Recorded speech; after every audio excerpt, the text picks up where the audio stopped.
perched above the Pacific Coast Highway, hidden behind walls of travertine and cypress. The Getty Villa is not a museum you simply visit. It is a place you enter and leave the modern world behind. In a city defined by reinvention, speed, and spectacle, the Getty Villa does something radical.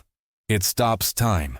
Built as a meticulous recreation of an ancient Roman estate buried by volcanic ash nearly 2,000 years ago, this mansion is less about Los Angeles and more about eternity. Commissioned by oil tycoon J. Paul Getty, the villa reflects a man obsessed with legacy, permanence, and the idea that culture could outlive wealth. Every column, courtyard, and mosaic was designed not to impress in the present, but to echo across centuries.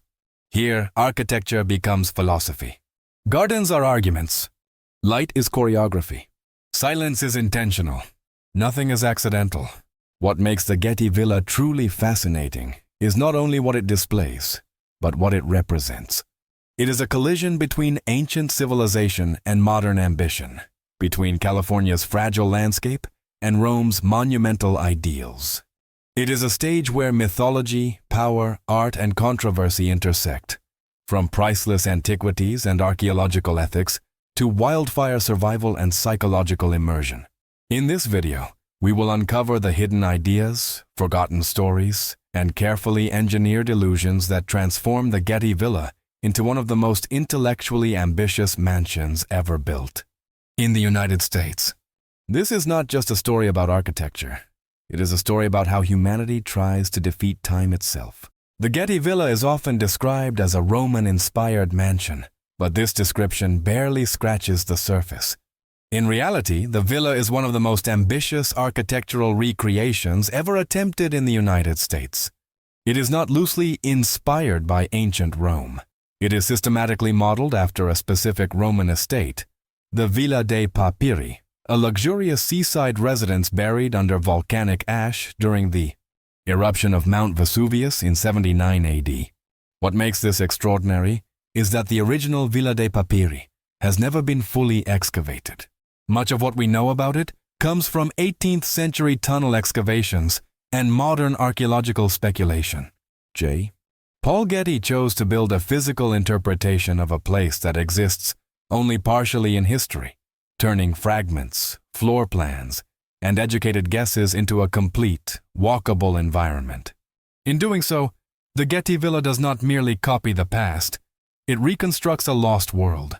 The layout follows classical Roman urban logic, rather than modern Californian design. Visitors enter through a narrow, controlled passageway, a psychological compression meant to heighten the impact of the open spaces inside. Once beyond the entrance, the villa unfolds like a Roman city in miniature. Peristyle courtyards, atriums, porticos, and garden axes aligned with mathematical precision. These were not aesthetic choices alone. In ancient Rome, architecture was a form of social order. Space communicated hierarchy, power, and cultural values. The peristyle garden, the heart of the villa, is a direct homage to Roman elite living. Long pools, bronze statues, and symmetrical colonnades reflect how wealthy Romans displayed intellect and dominance over nature. Water was not simply decorative, it symbolized civilization's triumph over chaos. At the Getty Villa, this philosophy is recreated down to the smallest detail, from the rhythm of the columns to the controlled sound of flowing fountains. Materials were chosen to reinforce authenticity. Travertine stone, marble finishes, hand-painted frescoes, and mosaic floors mirror Roman construction techniques. Even the wall colors are historically grounded, based on pigments discovered in Pompeii and Herculaneum. These hues, deep reds, ochres, and blacks, were associated with status and refinement in the ancient world, not minimalism or restraint. Perhaps the most striking element is how the villa rejects modern sightlines. There are no sweeping glass walls or panoramic views of Los Angeles. Instead, the architecture turns inward, focusing attention on courtyards and controlled vistas. This was intentional. Roman villas were designed as self-contained universes, insulated from the outside world. By recreating this inward-facing design, the Getty Villa achieves something rare. It disconnects visitors from contemporary time and reinserts them into an ancient rhythm of movement and contemplation. In essence, the Getty Villa is not a museum pretending to be ancient. It is an architectural experiment asking whether a civilization can be emotionally reconstructed through space alone. Walking its corridors is not about observing Roman culture from a distance, but about inhabiting its logic, even if only briefly. That is what transforms the villa from a replica into a living historical illusion. J. Paul Getty did not build the Getty Villa simply to house art. He built it to outlive himself. More than wealth, more than oil, more than public recognition, Getty was consumed by the idea of permanence. In a world he saw as temporary and wasteful, ancient civilizations represented something he deeply admired: the ability to leave behind structures and ideas that survived centuries of collapse, conquest, and cultural change. Architecture for Getty was the closest thing to immortality. Getty was famously private, frugal, and emotionally distant, yet paradoxically obsessed with how history would remember him. He distrusted people, governments, and even institutions, but he trusted stone, proportion, and classical order. Ancient Rome appealed to him not for its luxury alone, but for its endurance. Roman buildings were designed to dominate time: thick walls, disciplined geometry, and materials chosen to age rather than decay. By recreating a Roman villa, Getty was aligning himself with a lineage of men who believed power should be permanent. The Getty Villa reflects this mindset everywhere. Unlike modern mansions built to follow trends, the villa deliberately rejects contemporary architectural language. There are no experimental forms, no visible technological bravado, no stylistic risk-taking. Instead, the design relies on forms that had already survived 2 millennia. Columns, pediments, axial symmetry, and enclosed courtyards are not nostalgic choices. They are strategies of survival. Getty believed that what had already endured once would endure again. This obsession was also deeply psychological. Getty lived much of his later life isolated in England, surrounded by art but disconnected from people. The villa became a surrogate self, a controlled, silent, ordered environment where chaos was excluded. In ancient Roman villas, the elite used architecture to assert dominance over both nature and time. Getty adopted the same philosophy, using classical order as a defense against modern uncertainty, social change, and even mortality itself. Even the decision to model the villa after the Villa dei Papiri carries symbolic weight. That ancient Roman estate was preserved not by intention, but by catastrophe, sealed by volcanic ash and hidden from time. Getty was fascinated by this irony. Destruction had created preservation. By reconstructing a villa born from disaster, Getty was engaging in a dialogue with fate itself, attempting to reverse the process, to create something preserved not by accident, but by deliberate design. The villa's inward-facing architecture reinforces this desire for timelessness. Rather than opening itself to the outside world, the building encloses space, focusing attention on repetitive cycles: walking, reflecting, observing art, listening to water. These are slow activities, resistant to modern speed. Getty understood that immortality is not just about physical survival, but about controlling the experience of time for those who enter. In the end, Getty achieved what he sought, though not in the way he may have expected. His name is not remembered for his personality, generosity, or human warmth. It survives because it is carved into stone, associated with classical ideals, and embedded in an architectural language older than modern memory. The Getty Villa stands as a monument to a man who believed that while human lives vanish, architecture, when rooted in timeless principles, can cheat death. The Getty Villa owes its existence to one of the most catastrophic events in human history: the eruption of Mount Vesuvius in 79 AD. When the volcano buried the Roman cities of Pompeii and Herculaneum, it did more than destroy lives. It froze an entire civilization in time. Beneath layers of ash and hardened mud, villas, streets, and artworks were sealed away, protected from erosion, looting, and the gradual decay that erased so much of the ancient world elsewhere. Among these buried treasures was the Villa dei Papiri, the architectural ghost that would later inspire J. Paul Getty's most ambitious creation. Unlike Pompeii, which was rediscovered and excavated relatively early, Herculaneum, and the Villa dei Papiri in particular, remained largely inaccessible.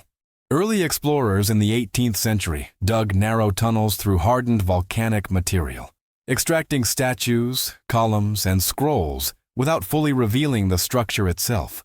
What emerged was incomplete but tantalizing. Floor plans without walls, rooms without ceilings, fragments without context. The villa became one of archaeology's great unfinished stories. Getty was captivated by this mystery. Rather than waiting for archaeology to complete the picture, he chose to finish the story himself. The Getty Villa is, in many ways, a three-dimensional hypothesis, an interpretation of what the Villa dei Papiri might have looked like in its prime.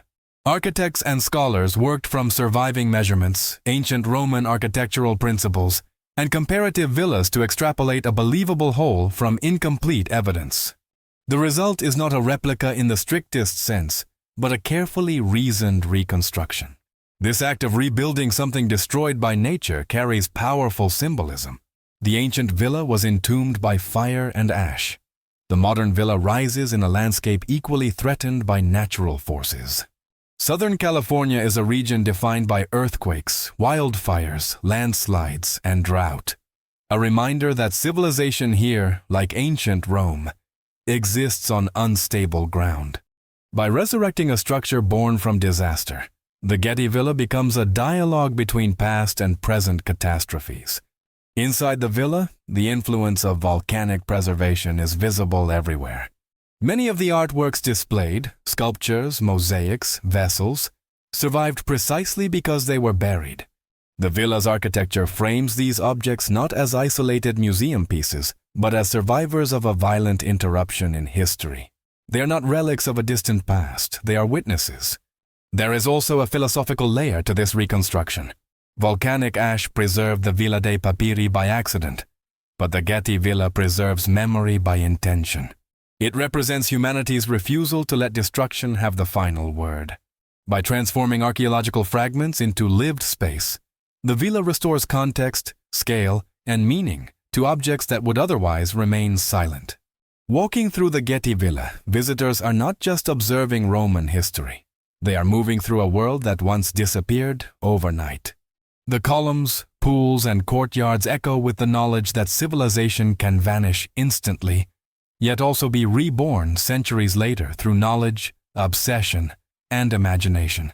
In this sense, the Getty Villa is not only a tribute to ancient Rome, but a meditation on resilience itself, proof that even from ash, culture can rise again. The Getty Villa's most unsettling quality is not its age, its artifacts, or even its scale. It is the feeling that it does not belong in Los Angeles at all. In a city built on reinvention, openness, and visual excess, the villa stands apart as something closed, disciplined, and deliberately foreign. This sense of dislocation is not accidental. It is one of the villa's most carefully engineered effects. Southern California architecture traditionally embraces its environment. Modernist glass walls, indoor-outdoor living, panoramic views, and a casual relationship with space define much of the region's architectural identity. The Getty Villa rejects all of this. Instead of opening outward, it turns inward. Instead of framing the Pacific Ocean or the Malibu hills, it hides them. Instead of lightness and transparency, it favors weight, enclosure, and ritualized movement. The result is a structure that feels more Mediterranean than Californian, because that is precisely the point. Ancient Roman villas were designed as self-contained worlds. They did not seek harmony with their surroundings. They sought control over them. Gardens were symmetrical, water was disciplined, and views were framed to reinforce hierarchy and order. By adopting this philosophy, the Getty Villa intentionally resists the visual language of Los Angeles. Visitors are not meant to feel relaxed or casual upon arrival. They are meant to feel transported. This effect begins before one even enters the villa. The approach is controlled and indirect, guiding visitors through a sequence of transitions that slowly detach them from the outside world. Noise fades. Views narrow. Modern references disappear.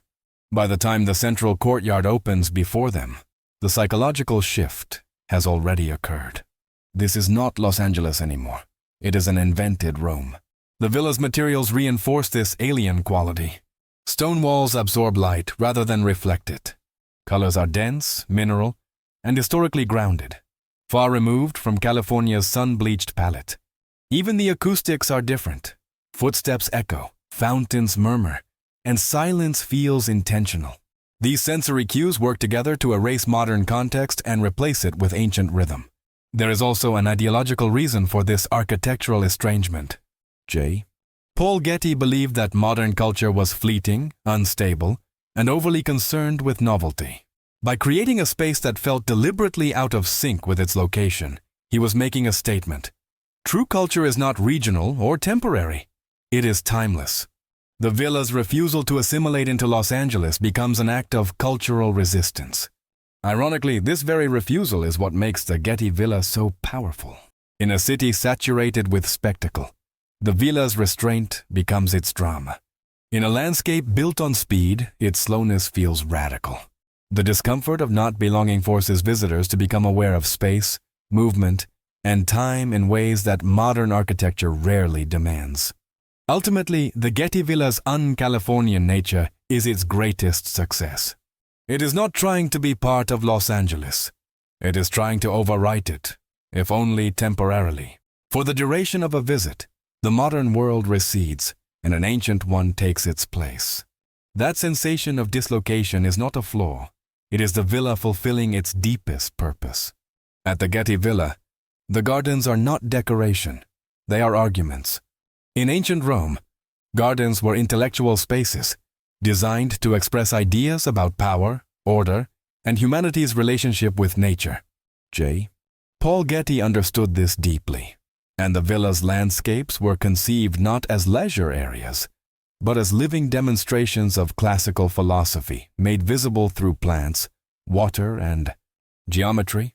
Roman elites believed nature was something to be mastered, shaped, and disciplined. Wild landscapes symbolized chaos, ordered gardens symbolized civilization. The Getty Villa recreates this worldview with remarkable precision. Every hedge is trimmed, every tree is placed with intention, and every path follows a clear axis. The result is not a natural environment, but a controlled one, a reminder that, in the classical mind, beauty emerged from restraint rather than abundance. The peristyle garden is the clearest expression of this philosophy.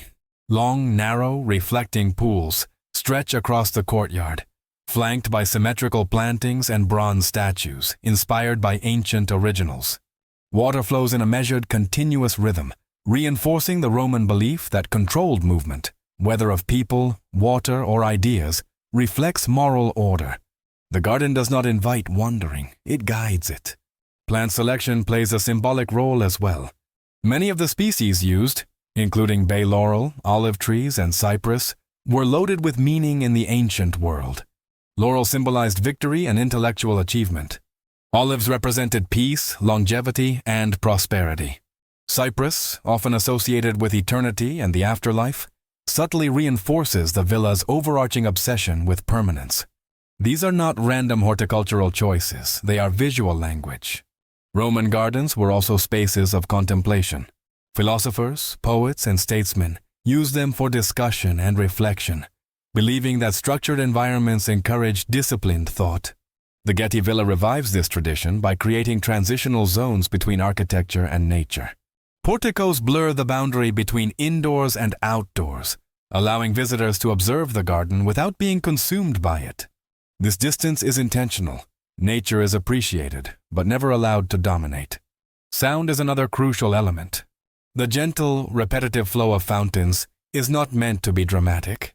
It establishes rhythm, masking external noise, and reinforcing the sense of enclosure. In Roman philosophy, repetition created stability. At the Getty Villa, the soundscape works subconsciously, slowing the visitor's pace and encouraging introspection. In a modern context, this approach feels almost authoritarian. Contemporary garden design often celebrates wildness, biodiversity, and organic growth. The Getty Villa does the opposite. It presents a world where everything has its place, and deviation is corrected. This tension between ancient control and modern sensibility is part of what makes the gardens so compelling and subtly unsettling. Ultimately, the gardens of the Getty Villa function as a silent lesson in how ancient civilizations understood the universe. Order was not merely aesthetic, it was moral. Harmony was not spontaneous, it was engineered.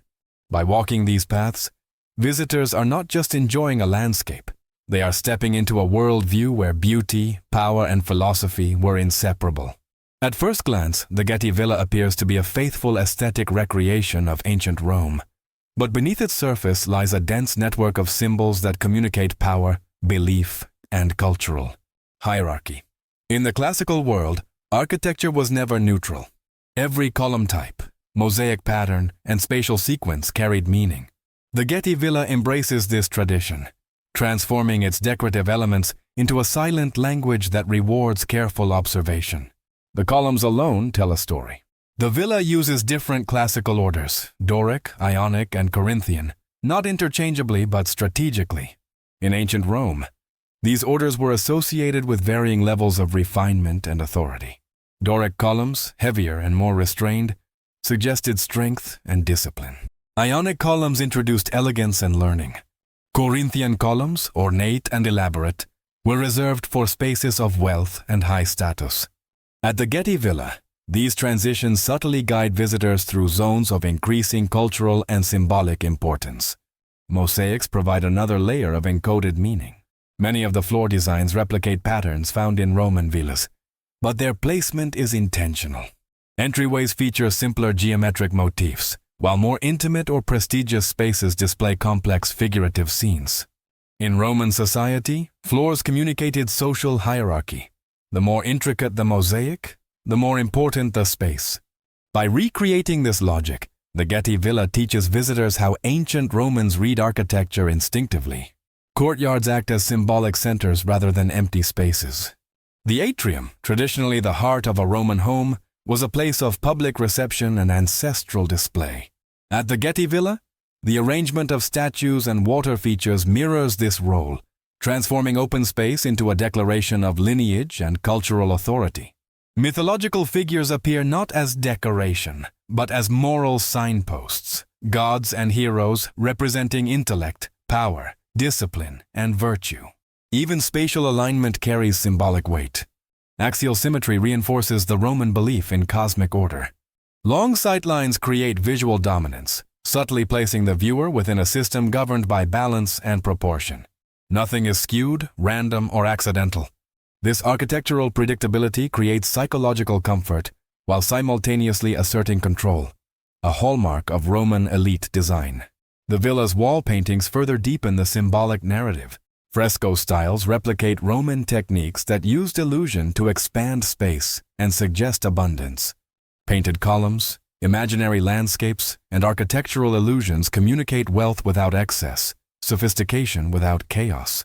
These visual tricks were designed to elevate perception, convincing the mind that the space extended beyond its physical limits. What makes this symbolism especially powerful is its subtlety. The Getty Villa does not explain itself overtly. There are no plaques declaring meaning, no arrows pointing to significance. Instead, the architecture invites intuitive understanding. Visitors may not consciously decode the symbols, but they feel their effect.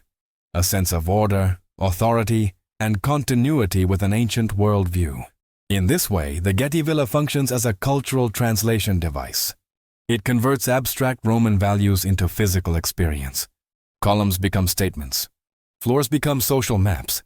Courtyards become philosophical centers. To walk through the villa attentively is to read a language written in stone, color, and proportion. A language that once defined civilization itself. Although they share a name, the Getty Villa and the Getty Center represent two radically different philosophies of power, culture, and legacy.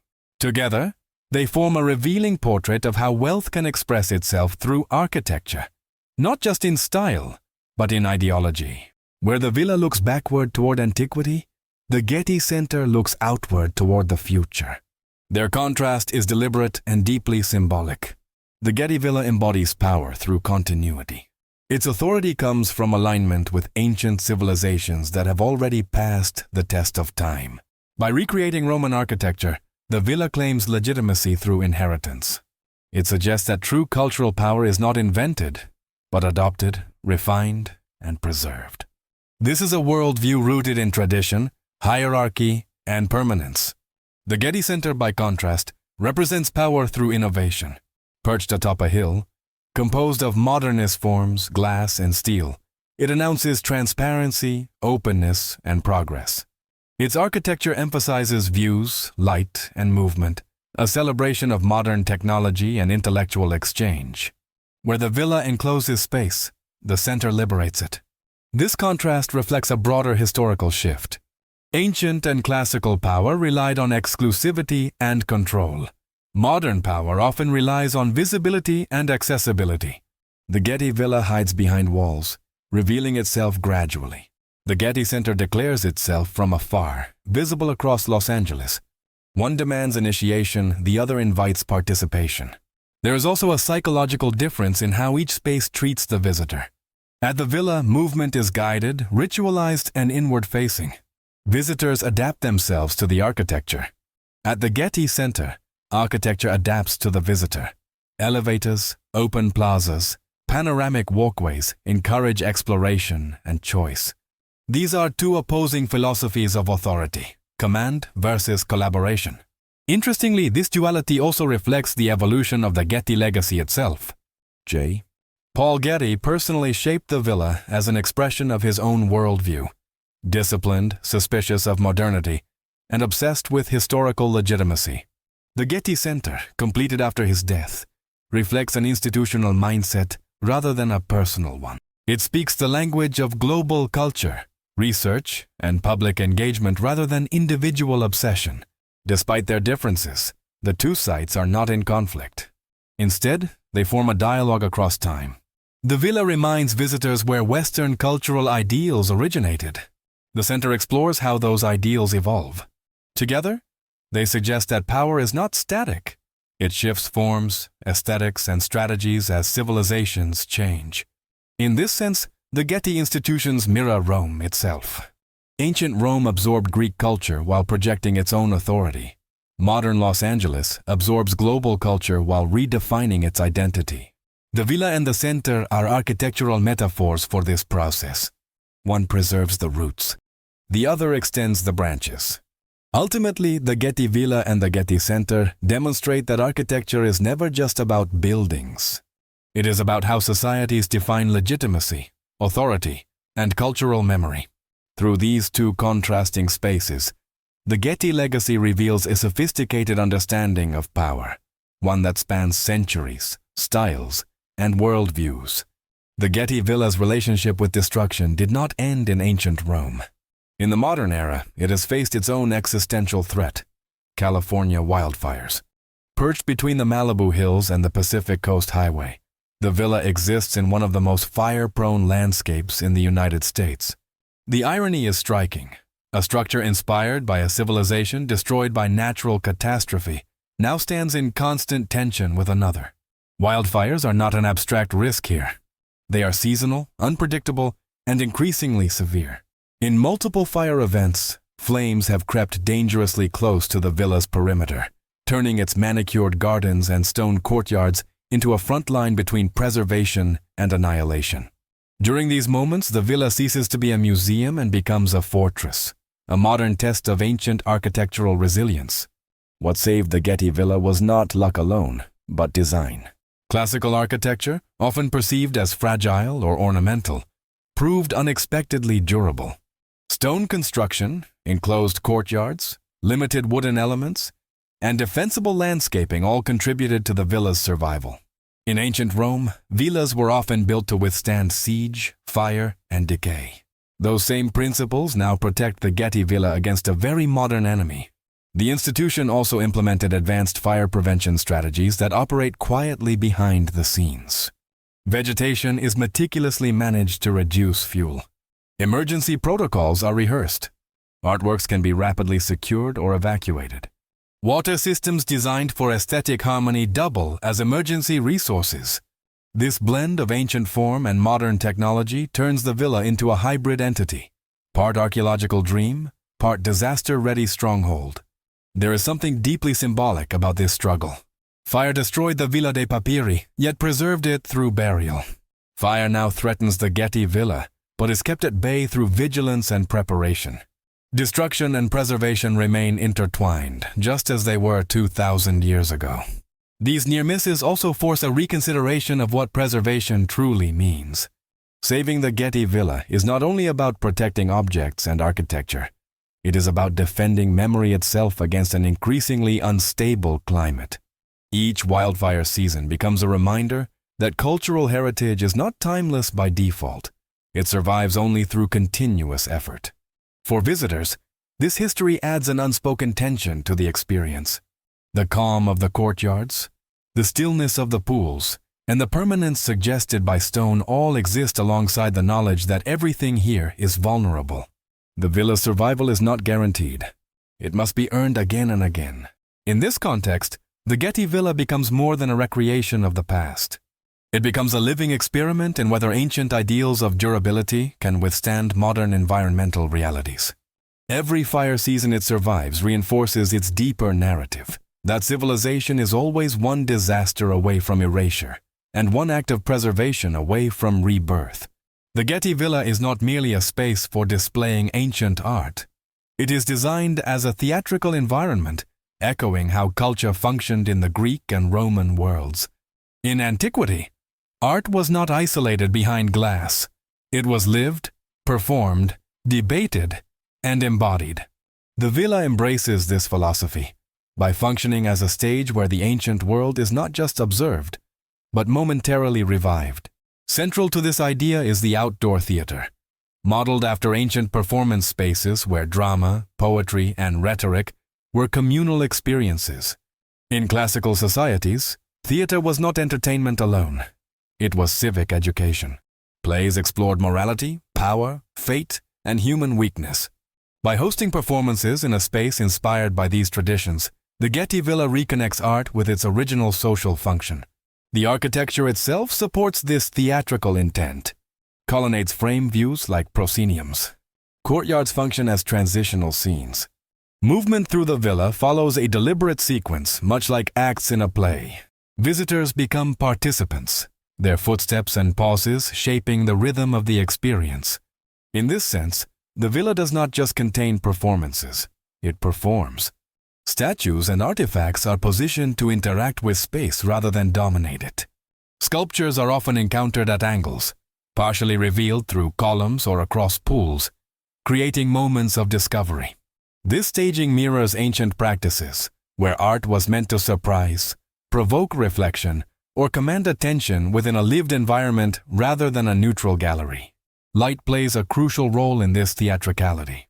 Sunlight shifts throughout the day, altering the mood of spaces much like stage lighting. Morning light sharpens forms and textures. Afternoon light softens surfaces. Evening shadows elongate columns and statues, lending drama and introspection. These changes are not incidental. They echo ancient performance traditions tied to natural cycles, rather than artificial illumination. Even sound contributes to the villa's performative quality. Footsteps echo differently across stone surfaces. Water features provide a constant auditory backdrop, much like a chorus. Silence, too, becomes part of the experience. A pause between acts, a moment of reflection. By integrating performance into its identity, the Getty Villa challenges the modern museum model. Instead of presenting antiquity as something frozen and complete, it treats it as something dynamic and ongoing. The ancient world is not sealed behind vitrines. It unfolds in real time through architecture, movement, and human presence.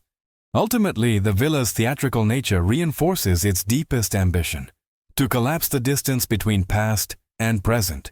For a brief moment, visitors are not modern spectators looking backward. They are participants inside a cultural tradition that once defined civilization itself. Behind the serenity of the Getty Villa lies one of the most complex and controversial chapters in the history of art collecting.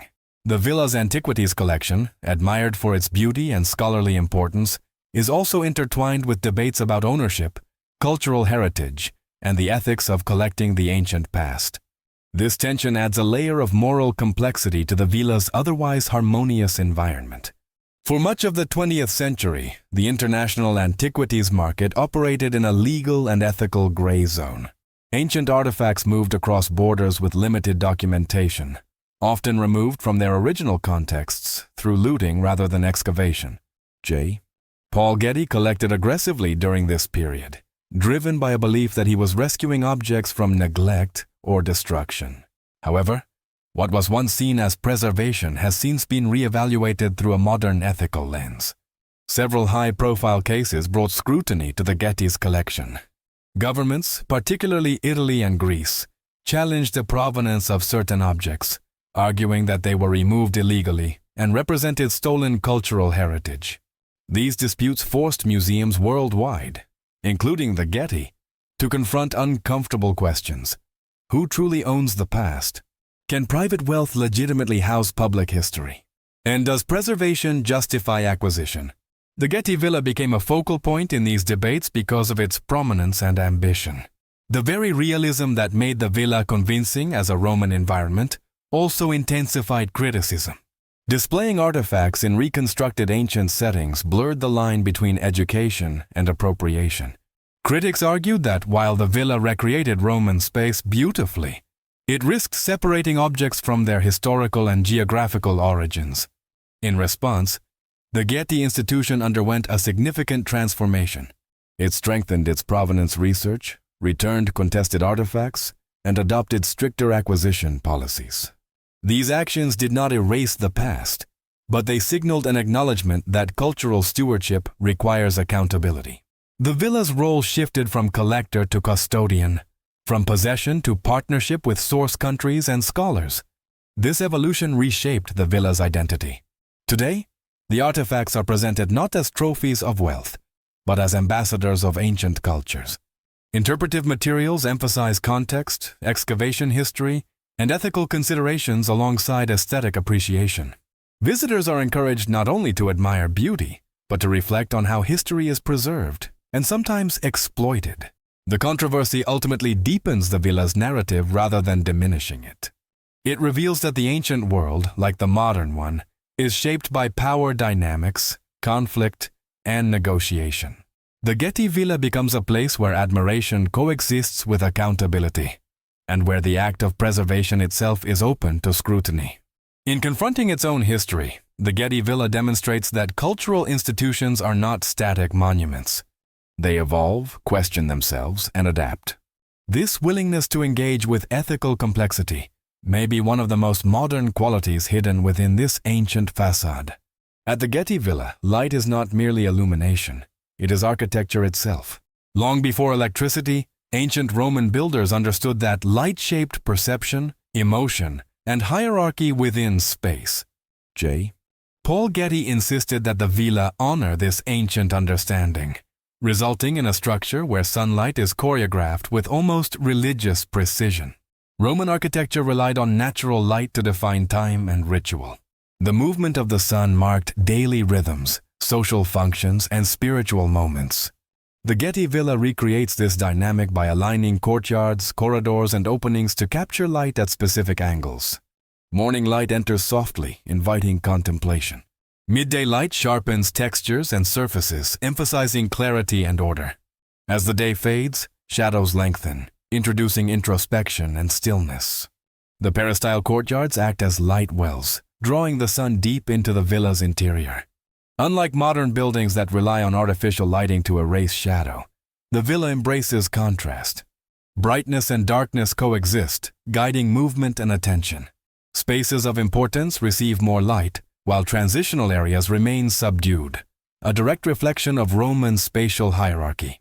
Materials amplify this effect. Marble, stone, and plaster respond differently to light, revealing subtle variations in texture and color throughout the day. Frescoes glow in indirect sunlight. Mosaics shimmer briefly before settling into muted tones.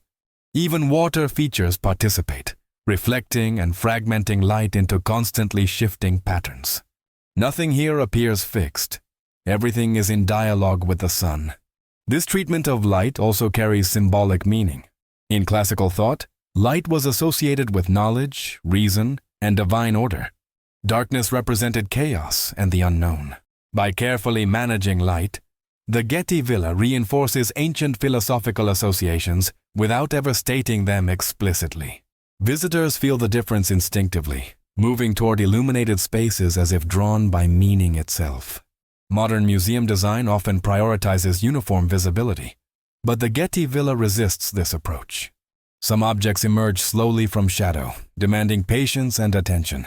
This deliberate pacing transforms viewing into an act of discovery rather than consumption. Light becomes a narrative tool, revealing and concealing in equal measure. Perhaps most striking is how the villa refuses to overpower nature. Artificial lighting is subtle, designed to complement rather than replace daylight.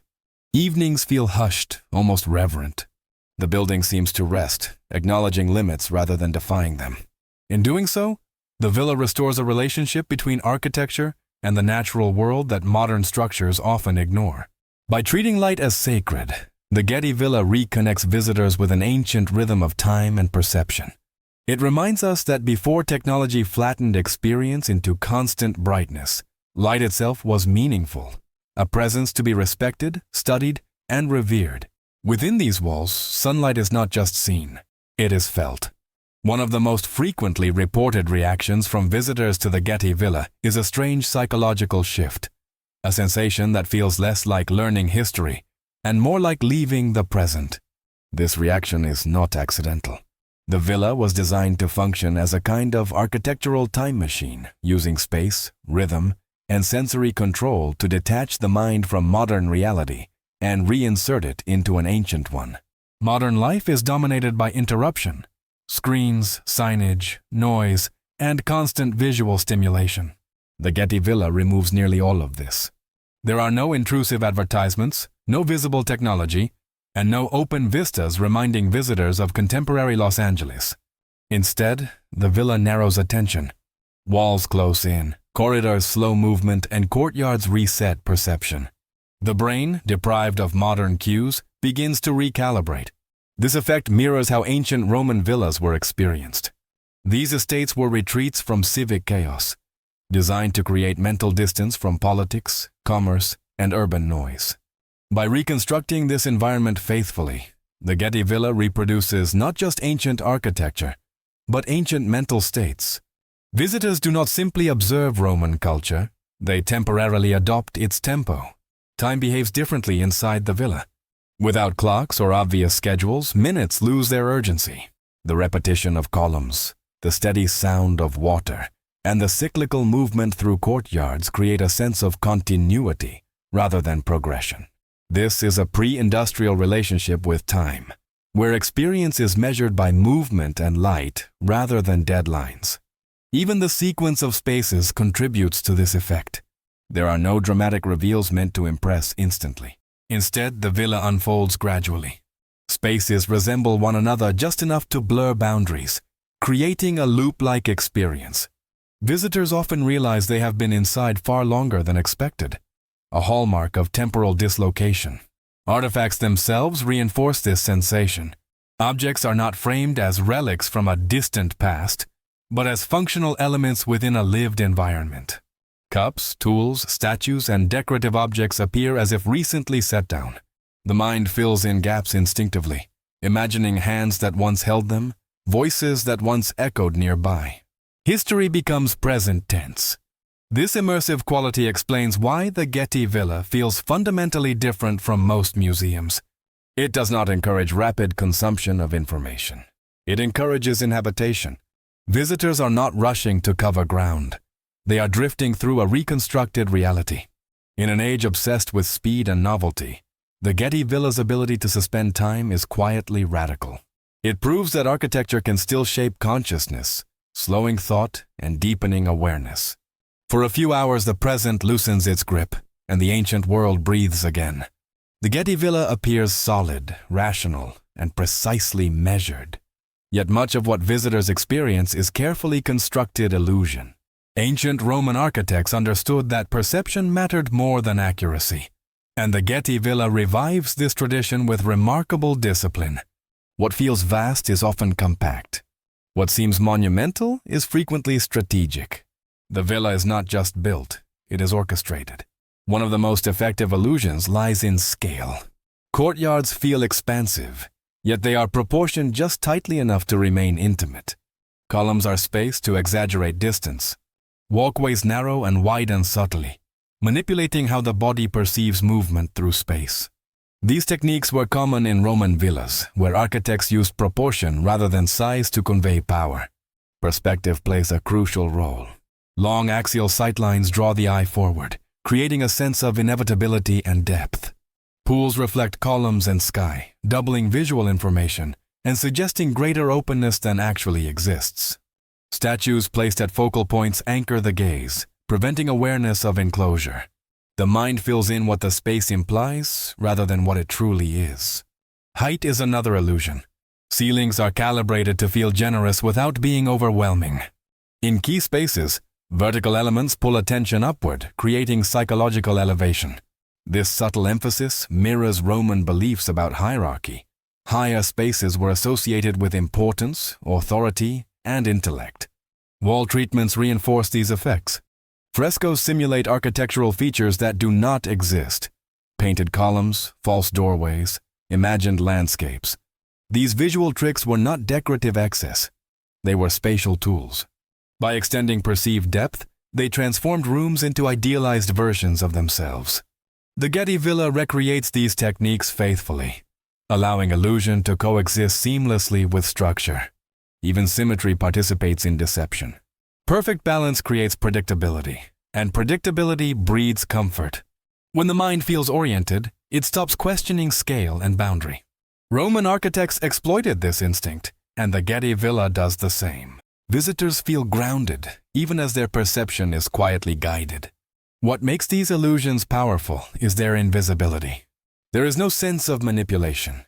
Everything feels natural, inevitable, timeless. This is illusion at its highest level, not spectacle, but persuasion. In the end, the Getty Villa demonstrates a central truth of ancient architecture. Reality is less important than experience.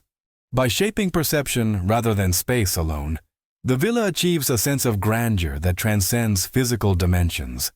It does not need to be massive to feel monumental. It simply needs to be understood by the human mind, as the Romans understood it centuries ago. Few figures in American history embody contradiction as vividly as J. Paul Getty. At the height of his power, he was one of the wealthiest individuals on the planet, yet he was infamous for his relentless frugality. This paradox is woven into the very fabric of the Getty Villa, creating a mansion that feels lavish in form, but restrained in spirit. Getty believed that waste was a moral failure. He distrusted extravagance for its own sake, and saw financial discipline as a form of control. Stories of his penny pinching became legendary. Coin-operated telephones in his homes, refusal to pay for unnecessary comforts, and a constant suspicion that generosity invited dependency. Yet this same man invested immense resources into recreating an ancient Roman villa with obsessive precision. The key to understanding this contradiction lies in how Getty defined value. He had little interest in comfort, convenience, or social display. What he valued was endurance. Money spent on temporary pleasure was squandered. Money spent on permanence was justified. The Getty Villa reflects this philosophy perfectly. Its luxury is not flamboyant or indulgent. It is structural, intellectual, and enduring. Materials were chosen not to impress contemporaries, but to last. Stone replaces wood. Fresco replaces paint. Geometry replaces ornament. The villa does not dazzle with excess. It convinces with authority. This is wealth translated into form rather than display, an architecture of conviction rather than comfort. Getty's frugality also influenced how the villa relates to its visitors. There is no sense of hospitality in the modern sense. Spaces are beautiful but not cozy. Benches are placed sparingly. Movement is guided rather than invited. The villa does not attempt to please. It asserts. This aligns with Getty's personality, distant, disciplined, and unimpressed by social warmth. Ironically, this restraint amplifies the villa's impact. Because luxury is not obvious, it feels earned. Visitors sense the investment without being overwhelmed by it. The experience becomes one of respect rather than indulgence. In this way, the Getty Villa stands as a psychological portrait of its creator. It is grand without being generous, beautiful without being warm, permanent without being flexible. Getty's wealth built it, but his frugality shaped it. The paradox remains unresolved, and that is precisely what gives the villa its depth. It is not a monument to pleasure but to control. Not a celebration of wealth, but a demonstration of how wealth can be disciplined into something that aspires to last forever. The Getty Villa's ultimate significance lies not in its architecture alone, but in its function as a living vessel for ancient knowledge. While its columns and courtyards recreate the physical world of classical antiquity, the villa's deeper mission is intellectual preservation, the safeguarding of ideas, practices, and cultural memory that would otherwise fade into abstraction. In the ancient world, villas like the one at Herculaneum were not simply luxurious homes. They were centers of learning, housing libraries, philosophical schools, and collections of texts that shaped Western thought. The Villa dei Papiri, in particular, is famous for containing one of the only surviving libraries from antiquity, preserved through volcanic burial. This association profoundly influenced the Getty Villa's identity. From its inception, it was intended not just as a museum, but as a modern continuation of that tradition. Today, the Getty Villa functions as a hub for scholarship, conservation, and research. Artifacts are not merely displayed, they are studied, contextualized, and interpreted through ongoing academic work. Conservation laboratories operate quietly behind the scenes, extending the life of objects that have already survived thousands of years. Each restoration decision balances scientific knowledge with philosophical restraint, preserving authenticity without erasing the marks of time. Education plays a central role in this mission. The villa hosts lectures, symposia, and publications that connect ancient cultures to contemporary questions. Rather than isolating antiquity as something complete and distant, the Getty Villa frames it as an active influence on modern law, art, politics, and philosophy. In doing so, it preserves not just objects, but relevance. The architectural environment itself reinforces this purpose. By placing artifacts within a reconstructed ancient context, the villa restores relationships that traditional museums often fragment. Objects regain scale, function, and narrative continuity. Knowledge becomes spatial rather than textual, absorbed through movement and experience rather than instruction alone. Perhaps most importantly, the Getty Villa acknowledges that preservation is not neutral. Choices about what to conserve, how to interpret, and who gets access are ethical decisions. The villa's evolving policies reflect an awareness that safeguarding ancient knowledge also means respecting its origins and cultural significance. Preservation becomes an act of responsibility, not possession. In this way, the Getty Villa fulfills its most ambitious goal. It does not attempt to freeze the ancient world in perfection. Instead, it keeps it alive, questioned, studied, debated, and reinterpreted by each generation. The villa becomes not an endpoint but a bridge across time. As visitors leave the villa and re-enter the modern world, they carry more than images of statues and gardens. They carry an understanding that civilization is fragile, knowledge is hard-won, and preservation is an ongoing effort. That realization, more than any column or mosaic, is the Getty Villa's true legacy. As the gates of the Getty Villa close behind us, the modern world slowly returns. The noise, the speed, the urgency. Yet something lingers. The villa does not end when you leave it. It stays with you, quietly reshaping how you understand time, power, and memory. This place was never meant to be just a museum. It is a deliberate confrontation with impermanence. Every column, courtyard, and shadow asks the same question ancient civilizations once asked. What will survive us? Wealth fades. Empires collapse. Names are forgotten. But ideas, when carved into space, proportion, and thought, can endure. The Getty Villa reminds us that preservation is not nostalgia.